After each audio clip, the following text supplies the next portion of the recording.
Okay, so in the previous problem, we wrote the potential for this object, which is actually a cylinder. So let me draw that cylinder again.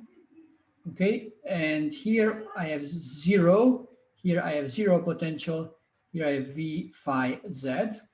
And we're going to solve this in a particular case where V phi Z is given. So V phi Z is V0, and it's going to be sine, pardon, 2 pi over h z cosine phi over 2.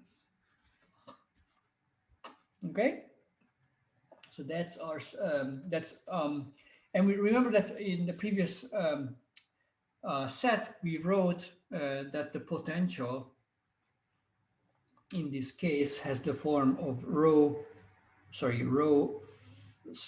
phi z, and the potential has the form m nu I nu m pi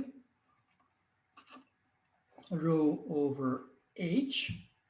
Okay, then we're going to have here sine m pi over h z, and the way we wrote it is that here we're going to have a m nu cosine nu phi plus b m nu sine nu phi, because that's the ansatz that we determined in the previous part of this problem for the potential. Okay, and now actually basically one thing we can read off here, that we can take m to be 2. Okay, so our potential now, and we can suppress the m index because we don't need that anymore. Okay, so we're going to have nu I nu and 2 pi rho over h. And here we have what? Sine 2 pi z over h. And I'm going to suppress the, I don't have to write 2 here, cosine nu phi plus b nu sine nu phi. Okay, but now we still have to deal with this part. Okay, and well, okay, let's think about what this function looks like. 0 to 2 pi, it's cosine phi over 2. So it starts at 1, and then it goes down to -1. So it's actually a potential, which is not very nice because it's discontinuous. Okay, but we can do it. Okay, so and let's think about what we have to do it. So actually, first of all, cosine nu phi for any new integer will not work because this is an odd function around pi, and we need an even function. So that actually makes our work easier, because that means that we can take these coefficients to be 0. So what we're going to be left with is phi rho phi z is equal to nu and then we can go, so nu equals 0 to infinity, let's say, and we have a nu I nu 2 pi rho over h, as we said, and sine 2 pi z over h. Okay, and sorry, this is b nu. So this should have been a b nu, and sine nu phi. The other thing is that we only need to invert one Fourier series. Okay, we only need to invert one Fourier series. So let's do that. Okay. Let's see. So basically, how we're going to invert the Fourier series? Well, that's a little bit tricky actually. Okay, so because what we have actually is that phi at r phi z is equal to nu equals 0 to infinity b nu I nu 2 pi r over h sine 2 pi z over h. And I'm going to have this sine nu phi here, but this is actually equal to v0 sine 2 pi z over h cosine phi over 2. And what we actually need is to invert the Fourier series by taking the integral of d phi sine nu prime phi from 0 to 2 pi, okay, on both sides. Okay, so on the one side, so I can immediately write what it will be for this side, okay, because it's going to be b nu prime I nu prime 2 pi r over h sine 2 pi z over h. But actually, this we can actually cancel, okay? Because let me just remind you that this sine 2 pi z over h appears on both sides. So actually, let's forget about this. Okay, so that's what we're going to have on one side. On the other side, we're going to have v0 and 0 to 2 pi cosine phi over 2 sine nu prime phi d phi. Okay, so let's work this out a little bit. Okay, it's not too bad actually, because what you can do is to write this as 0 to 2 pi 1 over 4i e to the I phi over 2 plus e to the minus I phi over 2 e to the I nu prime phi minus e to the minus I nu prime phi d phi. Okay, and basically we will know what happens to this if we do one of these integrals. So if I write, for example, e to the phi e to the I nu prime phi, I'm going to have d phi e to the I phi nu prime plus 1/2, right? So this is nu prime plus 1/2, and that's actually an easy integral to do. It's e to the I phi nu prime plus 1/2 divided by I nu prime plus 1/2, 0 to 2 pi, okay? Which ends up being minus 2 divided by I nu prime plus 1/2. Okay, so when I do this, and actually then there's 4 terms like this, okay? But we can do all 4 terms. So it's actually 1 over 4i. So what we found so far is minus 2 over I nu prime plus 1/2. Okay, and then, okay, so for example, if I take these two, I'm going to have negative of the previous one. So it's going to be a plus 2, but it's going to be divided by what? It's going to be, it seems that it will be divided by I minus nu prime plus 1/2. Okay, so that takes care of this times this. Then I need to do this. That's actually a minus 2 divided by I nu prime minus 1/2. Okay, which is actually the same as this. Okay, and then we're also going to get the last one, which is a plus 2 over I minus nu prime minus 1/2. Okay, so, and that's, well, that can easily be rewritten. So first of all, we realize that these two are the same, and these two are also the same. So it's 1 over 4i minus 4 over I nu prime plus 1/2. Okay, and then this one is going to be plus 4 over I minus nu prime plus 1/2. Okay, and then, well, so this ends up with the 4 cancels, and the I with I minus 1 cancels. So I'm going to have 1 over nu prime plus 1/2 here. Plus I will have what? 4 cancels, I makes it a minus. Okay, but I'm going to write this as 1 over 1. How should I write it? I think it's nu prime minus 1/2. Okay, because I multiplied it with a minus. Yeah. Okay, so all in all, I will get nu prime squared minus 1/4. I can write it like that.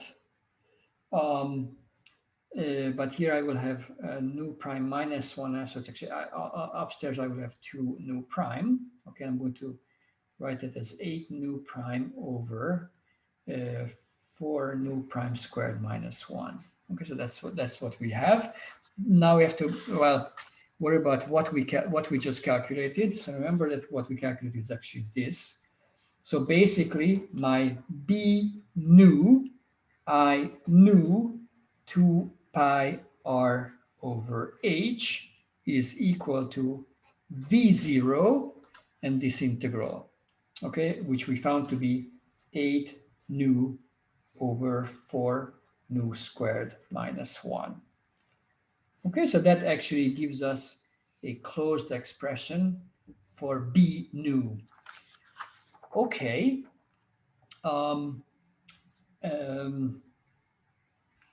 That's nice, I think. And let's go on and solve one last problem, which is relevant here, which is to calculate the electric field along the z-axis.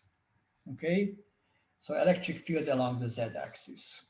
Okay, so let's remind ourselves that the potential in this case is a sum over nu, B nu, I nu, 2 pi rho over h sine 2 pi z over h, okay?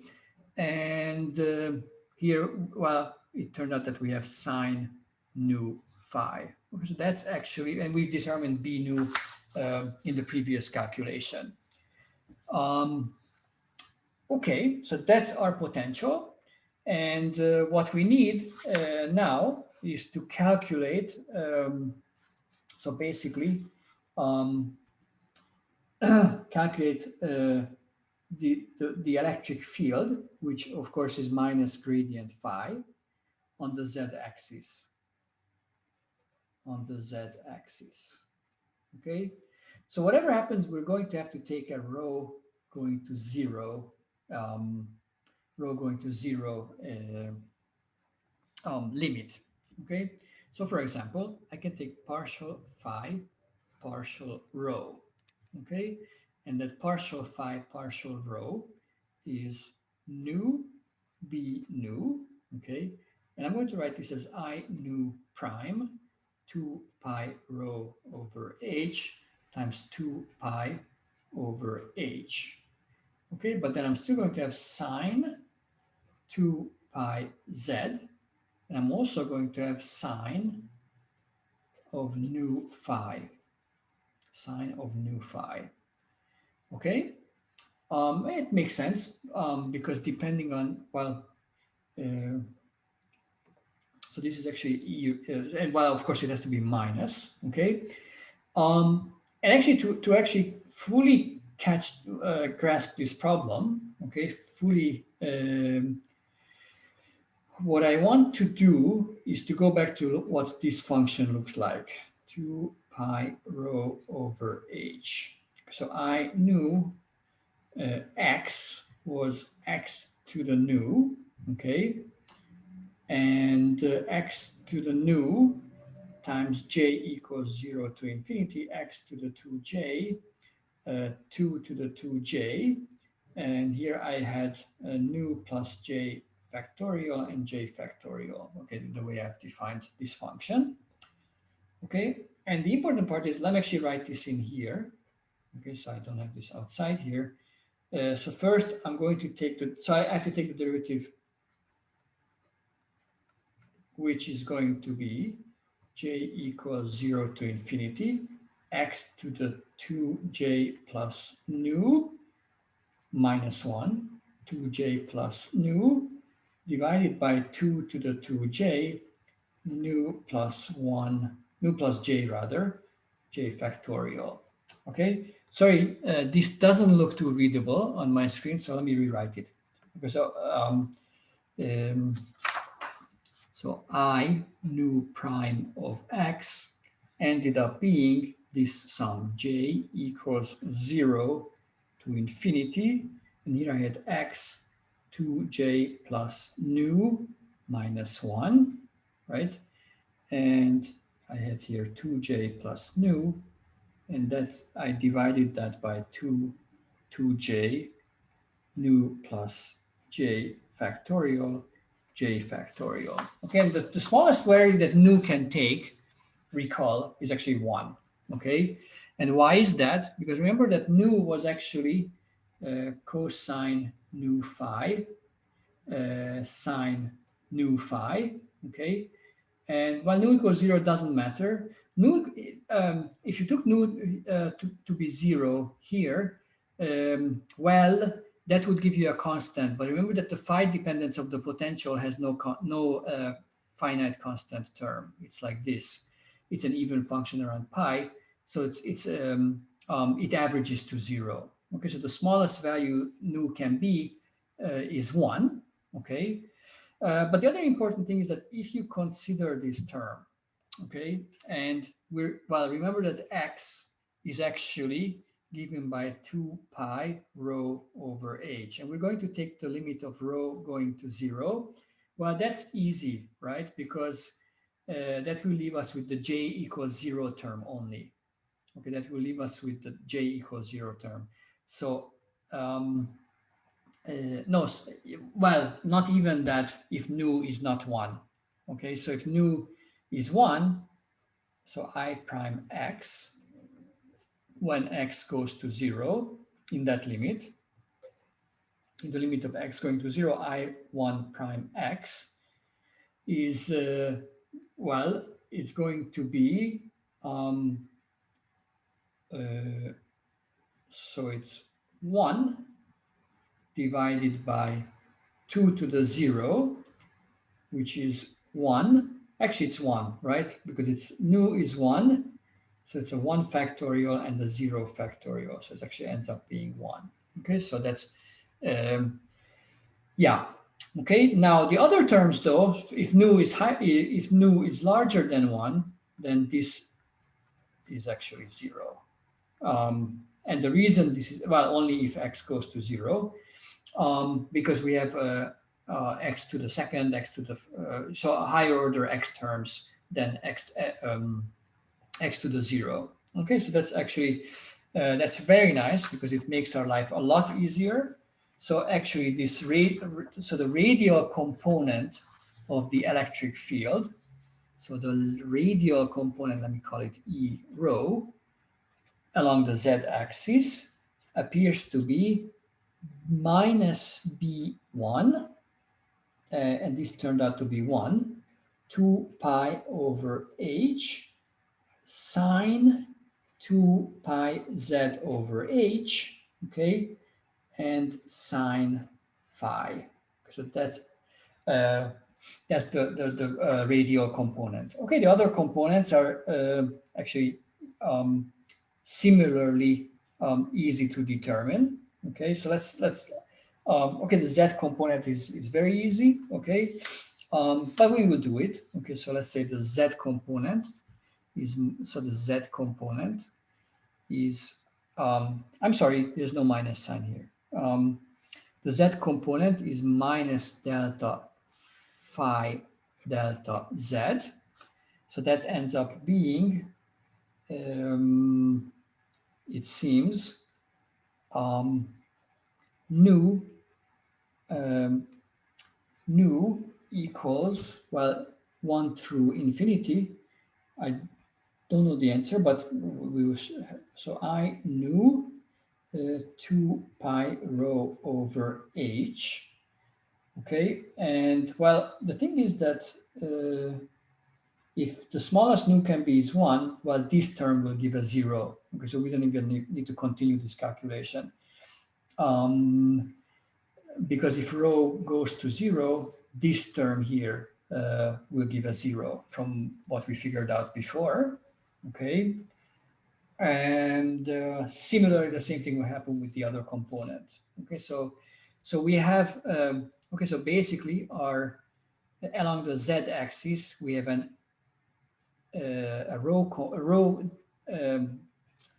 a component in the row direction which actually depends on phi and z. And it's minus b1 2 pi over h sine 2 pi z over h sine phi. Okay, so that's the answer to this part of this problem.